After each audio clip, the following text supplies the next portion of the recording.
Charles Milliard, candidat pour la chefferie pour ce qui est du Parti libéral du Québec, était de passage au Saguenay mercredi. Nouveau Info a profité de sa visite pour discuter avec lui et aborder certains enjeux. Merci de nous accueillir. On n'est pas très libéral en région. Au Saguenay, là, la course se dessine pas mal entre les conservateurs puis le PQ.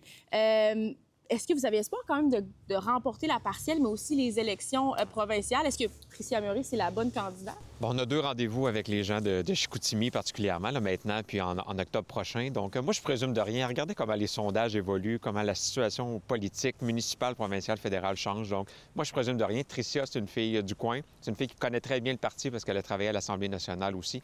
Alors, moi, je suis confiant, puis on travaille fort pour ça. Des enjeux considérables en région. On parle souvent de l'acier, du bois, Domtar qui risque peut-être potentiellement de fermer, les loyers aussi.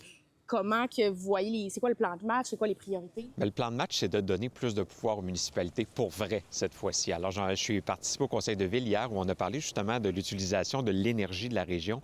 Les employés et les ressources naturelles d'une région doivent rester dans la région. Alors, moi, je veux saluer là, le travail de concertation des préfets du Saguenay-Lac-Saint-Jean et c'est le genre de relation que je veux avoir avec les municipalités. Donc, plus de pouvoir, plus de financement, plus de mainmise sur comment on développe nos régions au Québec. On va parler de décentralisation des pouvoirs. C'est quoi concrètement? Oui. Bien, ça veut dire justement d'avoir, premièrement, un ministère des Affaires municipales qui est un poste senior au gouvernement du Québec, d'avoir une décentralisation, donc de donner plus de pouvoir justement aux préfets, aux municipalités, mais d'avoir le financement qui va avec. Je sais que plusieurs politiciens l'ont déjà dit, mais moi, je vais le faire. L'enjeu de l'itinérance sur la rue Racine, sur la rue Sainte-Catherine à Montréal, c'est pas la même chose. Pourtant, c'est le même ministère qui décide. Alors, quand je pense de donner plus de pouvoir aux municipalités, c'est entre autres pour discuter des enjeux d'itinérance, comme ce qu'on vit de plus en plus à Saguenay et dans toutes les grandes villes du Québec.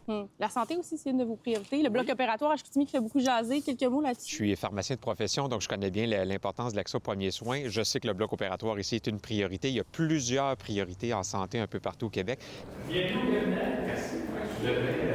Ça avance vite. Là. Vous saurez à partir du 14 mars si vous prenez le lead, si on veut, la chefferie du PLQ. Est-ce que vous pensez déjà un peu à la campagne pour ce qui est d'octobre, en automne? J'y pense à tous les jours et tous les soirs quand je me couche. Alors, beaucoup de travail à faire, beaucoup de changements à faire aussi au parti, mais aussi une plateforme à monter, puis un plan de match pour trouver des candidats aussi. Je suis déjà à la rencontre de plusieurs candidats dans toutes les régions du Québec. Est-ce que vous pouvez dire que c'est déjà un peu gagné d'avance pour la chefferie, parce que c'est pas mal le seul en liste? Bien, on prend rien pour acquis. Écoutez, la dernière course, j'ai fini très près du premier. Là, cette fois-ci, pour l'instant, il n'y a pas d'autres candidats, donc je présume de rien, mais je suis quand même assez confiant.